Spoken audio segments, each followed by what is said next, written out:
Hello there. I have a lot of work to do and I'm bringing you along with me. Just what everyone wants to hear.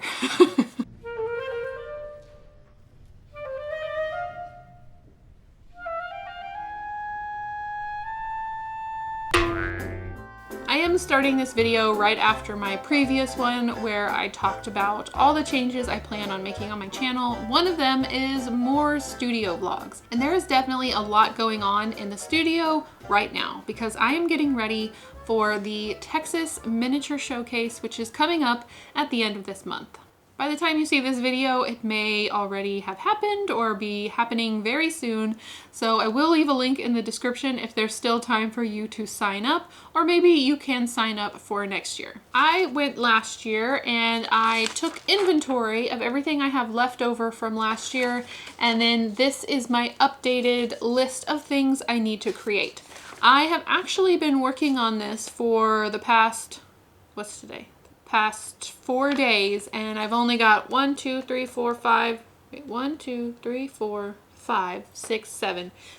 things crossed off. I've still got quite a bit to go. I've already run into several issues, one of them being that my air conditioning unit decided to rain torrentially onto my laptop that runs the lasers in my studio. Thankfully, I was able to get the laptop dried out. I was able to move around my workstation so it doesn't happen again.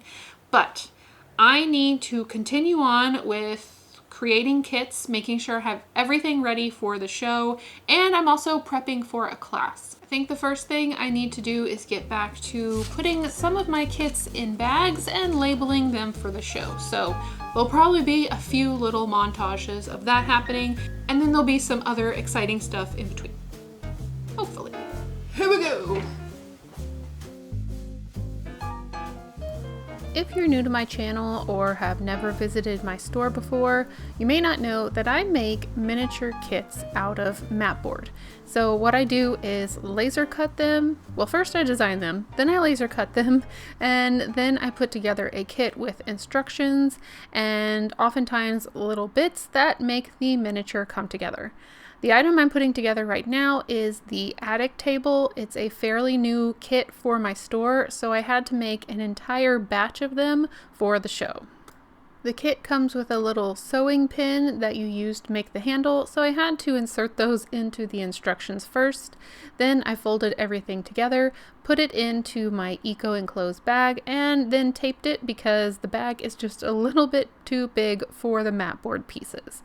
But once that's done, I have a finished packed kit. I also need to worry about the branding, or at least the name of the kit.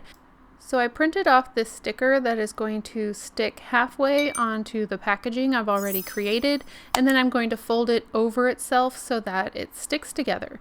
This is going to go on a board that's hanging, so I'm hoping I can hole punch into this sticker and it will hold its weight. And for this one it did. However, if the kit is any heavier than these 2 pieces of mat board, the sticker was starting to tear. So it's not a permanent solution, but it will work for this show. When I have a new kit, I never know how it's going to do, so I like to make several. I think I made 16 of these, but normally I'd make around 12 of each kit for each show. And it always feels so satisfying to cross off something that is done. A lot of my kits also come with accessory bags. These are items that are needed to complete the kit, however they aren't flat like mat board, which makes it a risk to pack inside of the mat board bag itself. These items could possibly push into the mat board, make dents, and I don't want that to happen. So I make these separate accessory bags, and then I have a binder that tells me what needs to go into each accessory bag. This is just an extra check to make sure everyone gets what they need. These accessory bags are for the Hoosier cabinet, which includes a Q-tip, a paper clip, some hot glue, just all sorts of things that make the kit work. Once I know I have all the right items in the bags, I seal them up and then of course label them so I know what's in them, and it helps people who buy multiple kits know which accessory bag goes with which kit.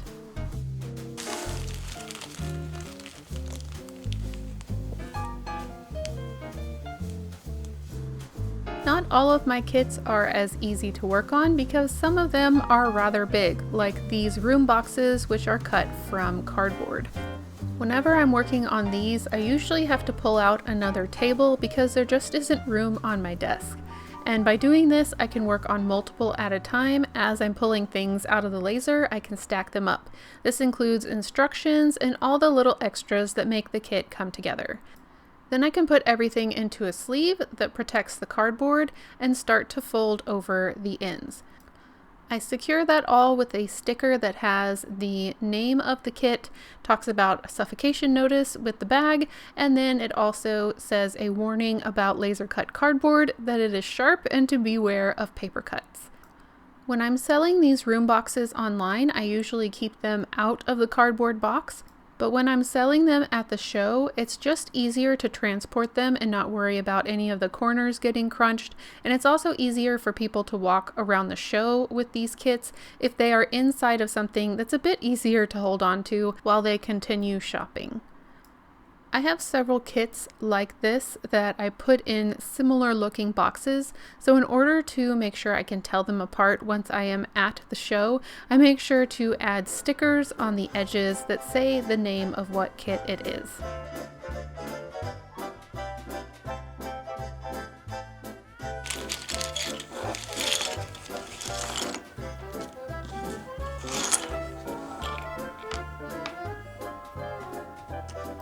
One of the final types of kits I'll show myself putting together here is a 3D printed kit, and this comes with, well, it depends on the kit, but this one comes with several different printed pieces. I have to count them to make sure that they all are there, make sure that they all came out okay on the printer, and some of them have supports that are there to help the file print correctly.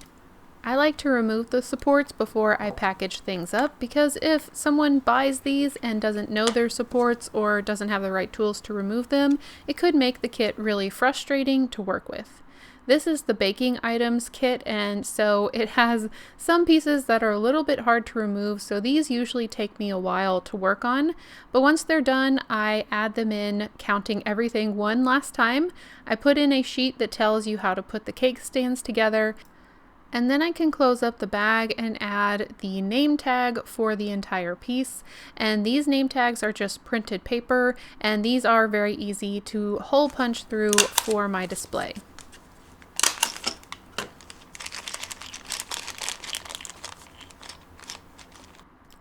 After completing all of the kits of this type, I can add them into my box. This is a box that I divided up previously that has all of my 3D printed items in there. And of course, I have to update my list. And as you can tell, I keep losing my Sharpies, so it's being crossed out by different colors as I go along. But that is the end of my kit preparation list, and soon I can move on to my displays. I know that only seemed like a couple minutes of me packing kits, but I have been working on this since the beginning of the month, so about 3 weeks or so, but I have everything completely put together, put into boxes. And right before the last show, I started this process of dividing up my document boxes with cardboard so that there was a specific location for each kit. And I only did that for maybe 3 boxes at the time. So I want to continue that process. This one's already been divided up, but I have another box that has 3D prints, and then I need to make one for my half scale items. So I'm going to work on that now. And then after that, I need to work on some miniature displays. And at the time of filming this, the show is only like 4 days away, so I've got a lot of work to do. Making the kits was just kind of going on in the background while I was doing other things, but it's crunch time now. The way I start organizing each one of these boxes is by laying out all the kits that need to go inside of a singular box. I try to put like kits together, so the similarity between these kits is I call them like small 1/12 kits. They're kits that make smaller accessory items. So I'm starting with my boxes kit. These are like moving boxes. They are the largest and going to take up the most space inside of the document box, so I'm starting with them. I cut a piece of cardboard to size and it is going to fit perfectly to separate this space. I hot glued it in place off camera because it is a little bit messy. I let it dry completely so I know none of my kits are going to stick to the bottom, and then placed everything inside. The next section is going to be quite a bit smaller because my kits get smaller. The next section is going to hold all of the attic table kits that you just saw me create at the beginning of this video. I'm going to lay them out, try and figure out the best way for them to sit in the box because they don't take up the entire space. I do figure out it's going to be best for them to be all on one side. I cut an even smaller piece of cardboard so that I can divide this into two areas. So now this area can hold my attic tables and my brand new book kit, and I'm just going to keep going until I fill up the entire document box with all of my kits. And this is really good to do right before the show because I have all of my kits made. And it helps me know how much room they're all going to take up when they're fully created. I just showed you a clip of the before on how everything was before I divided up the box, and the after looks so much better. It's so much more organized. It has each individual kit in its own space, so when I'm trying to get into a box to replenish my table, I have labels, I know where everything is, I can quickly see how much there is left of each individual kit. The last step is to create a printed label that goes on the lid and goes on both sides of the box so that I can see it from the front and the back. I tend to just kind of put the boxes all over the place while I'm moving things around behind my table. So having labels on all sides really helps me keep things organized. So now I can add this to my stack of finished boxes and get to work on my displays. I need to create a finished display for each new kit that I'm premiering on my table this year. It just helps anyone who's shopping visualize what these kits might look like once they're put together, because they can be a little weird to look at when they're flat or still in their plain 3D printed form. Lydia's Vanity Base is one of the new kits that I'm adding to my table, and so I decided to spray paint it, add a little pot from my flower pot kit and a few books from my book kit to really make it an interesting piece to look at, which might spark some ideas for any shoppers that are looking at my table. I also wanted to paint my flower pots. They are okay in their plain 3D printed form, but I think they're so much more interesting and eye-catching when they're painted in a terracotta orange and they have little wisps of plants coming out the sides. I did the same thing with my new book kit. I made the entire kit so you can see how many books you get for the price of the kit, which I think is a pretty good amount. And who doesn't like just looking at a really fun stack of books? The last display I need to create is for the instant camera. This was also something I created for Lydia's room in the Beetlejuice house. And because I created the print file myself, I feel okay to be able to sell it. I found this old piece from one of my sink set kits. I cut off the little stair step and I'm going to paint the chair yellow. This is going to be an easier way to display the instant camera with the instant photos that you can create with the kit. It's easier for a viewer to pick up and look at, and I think it's just going to be really eye-catching with the bright yellow. Late last night, I'm pretty sure I finished most of my examples that I need to create for my table. I will only know once I start putting up the example or the test setup. So before I do that, I need to sort out the class that I'm going to be teaching at the miniature show. I am going to be teaching how to create a little abandoned chair. I'll show you the sample. It's a little chair with book, candle, draped piece of fabric. So that's what my class will be about. This is the same class that I taught when I was at the museum last year, and it was so much fun. Everyone that I talked to said they really enjoyed it, so I'm excited to be teaching it again this year at the Dallas Miniature Show. Sorry, Texas Miniature Showcase. I think they changed the name, Or maybe I changed the name in my head, I'm not quite sure. Right now I'm going to staple all the directions and then I'm gonna start putting together all the kits. I have everything I need, so I just gotta do it.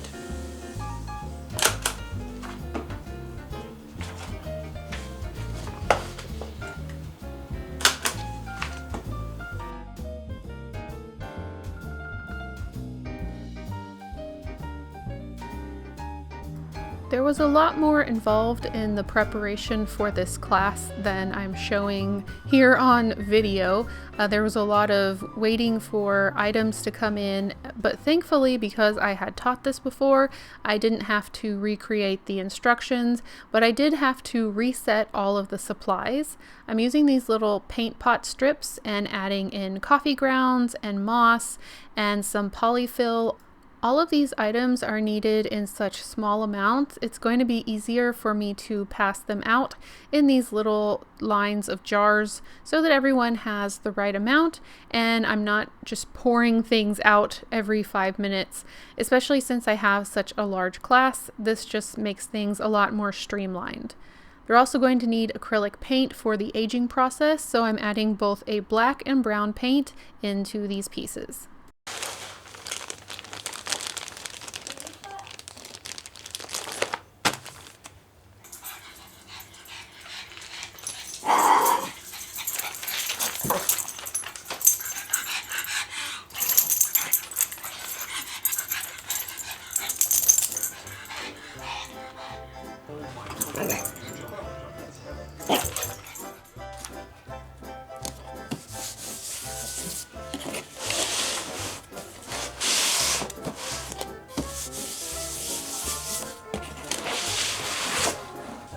That took all morning and part of the afternoon, but the class is prepped and packed into a box. I did have to purchase a couple cordless hot glue guns because I'm just not sure how easy it's going to be to get to power, and that's something I can add to like a teaching supply box because I hope to teach a lot of classes in the future, and so I can just, as I purchase things for a class, they aren't just for that class, they can be for future classes, and having a cordless hot glue gun sounds like a good idea because you never know what venue you might be in. So those should be coming in tomorrow so I can finish packing up the class boxes and officially mark it off my list.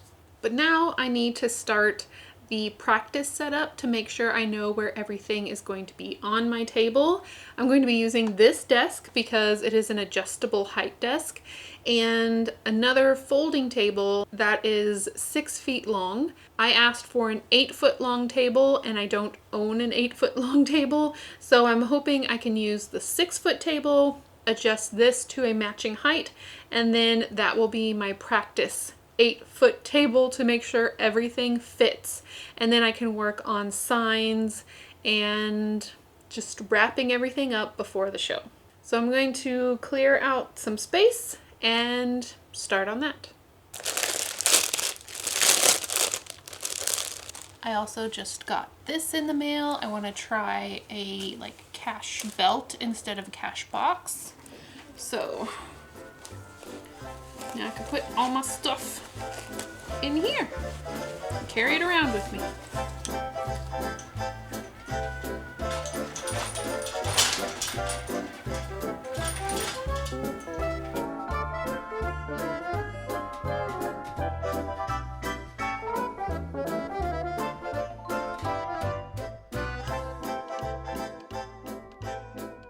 Setting up my practice table this way worked out really well. I just used some painter's tape to mark off my 8 feet, so I knew I wasn't going over and setting myself up for disappointment. I recently purchased these folding shelves, which fold pretty flat, but open up to be pretty wide shelves, which I'm excited for because my room boxes, even though they are miniatures, get kind of big, so I need some big ways to display them. Once the cardboard boxes that hold my displays are empty, I can use them as part of my display to hold up the center area that has my pegboard. This lifts it up just a little bit so it's more at eye height so that people can easily see what they're looking for. Plus, I put a couple of file folders in front of it, and I need to make sure that nothing is blocked. I got everything set up yesterday on the shelves. I pulled out everything I have had in the past, I have purchased, and I'm trying to find places for everything, including my book. So for now, I have empty kits over here because I feel like people are able to look at them and envision their own project inside. So I think it's important to have those on the table as well as my finished ones, which display some of the smaller kits. So I'm just going to sit and stare for a while. These are the lights that I purchased that I'm hoping I can clamp onto the shelves and light up some of the stuff so it's easier to see. I had to get a little USB power block because these are USB, and then some USB extension cords. So hopefully that will all work out. And this is a big room, but there is like no room in here anymore. And all the room that's left is full of dogs. Are y'all gonna go play? Okay. Could you play in the living room? Thank you.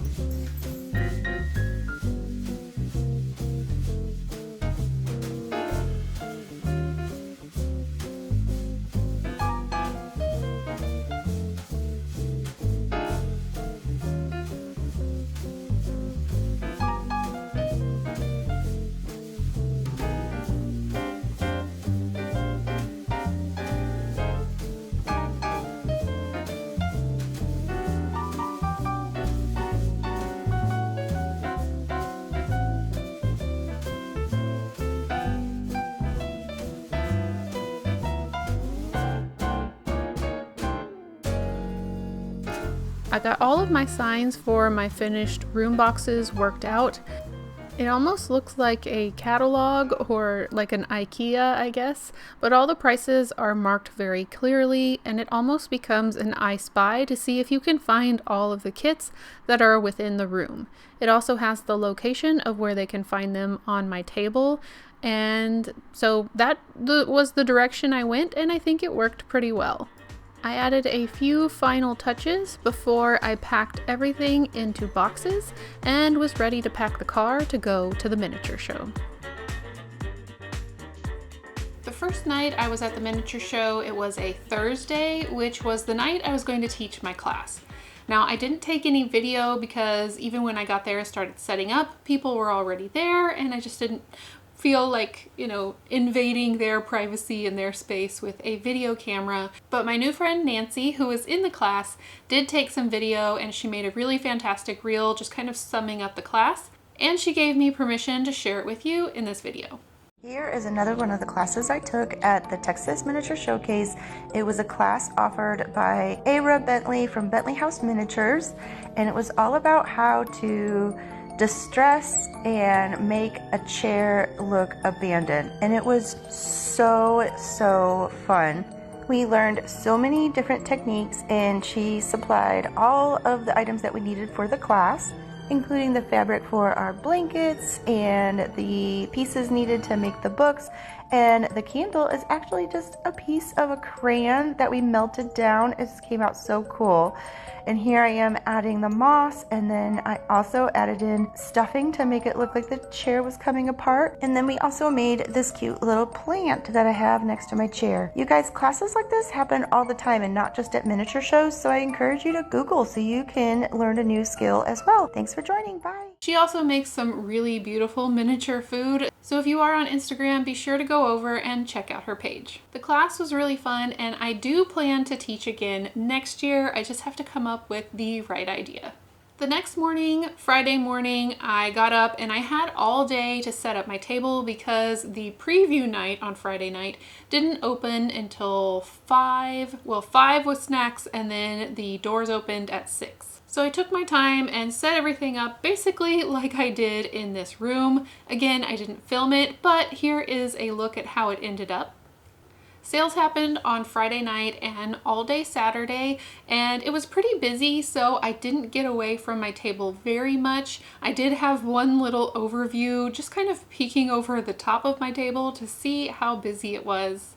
But thankfully, my sister was helping me, and while she was at my table, I was able to kind of run around really quickly. I got a little bit of video of other people's tables, and I was able to shop just a little bit, not as much as I wanted to, but overall that's okay because I was just thankful that the show was busy and that my business did really well. So here are a few clips I was able to get of some other vendors that were at the Texas Miniature Showcase.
And as I said, I was able to do a little bit of shopping, so I will show you what I brought home now. This first piece was actually a gift from Mario from Mini Southern Millworks. You saw his table in my video just now. The craftsmanship is amazing. It's made out of maple. It's just such a beautiful piece, just like all of his furniture.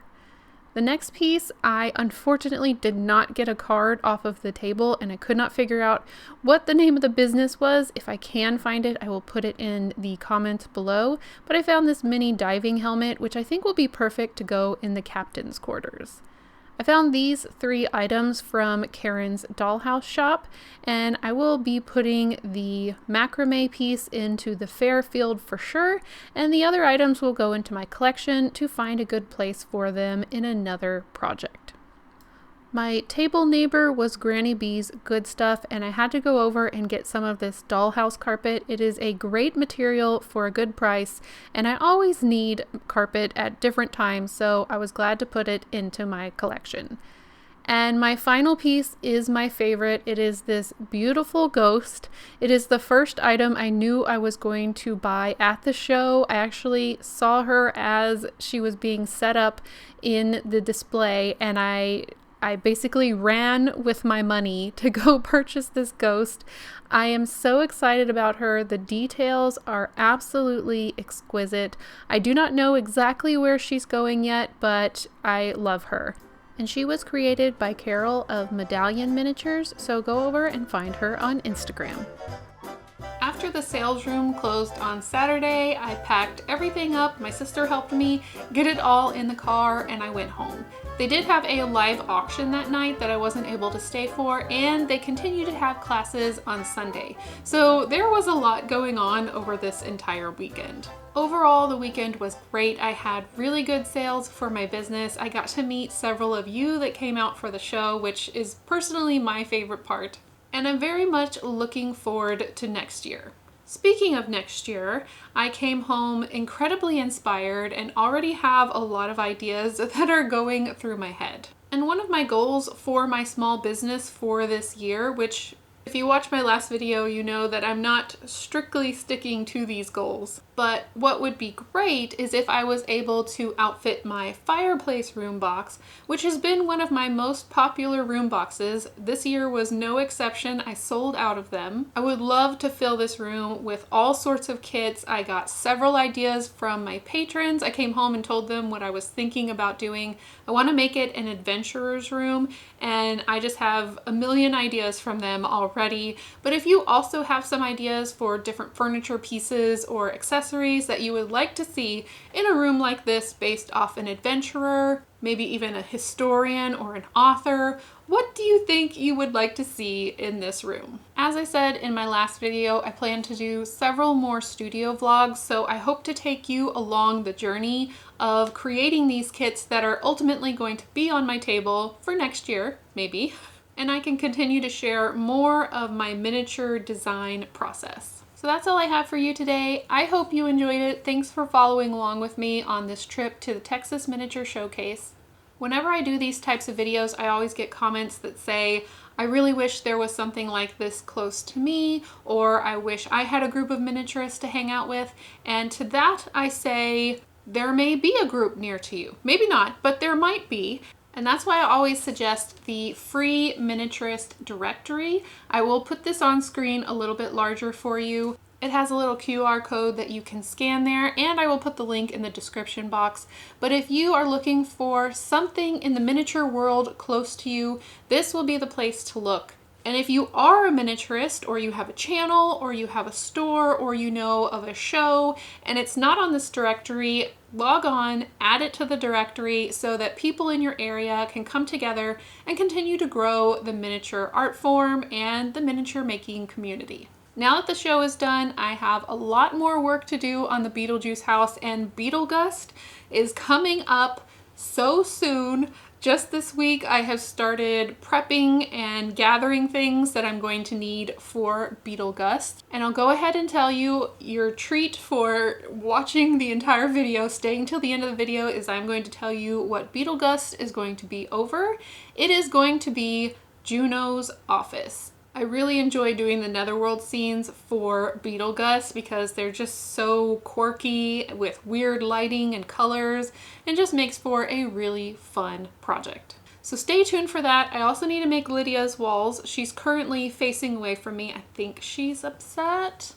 She's got all this furniture and no room to put it in. As always, thank you for watching my channel, and I will see you in the next video. Bye! I got everything set up yesterday on the shelves. I pulled out everything I have had in the past. I have purchased. Excuse me, ma'am. Bailey. Bailey. No, don't chew on it. Come it out. Can I please film my video? Thank you. Hey. Here's your stick. Chew on your stick. There you go. Okay, back to what I was saying. You're the director here. Could you please keep your other actor under control?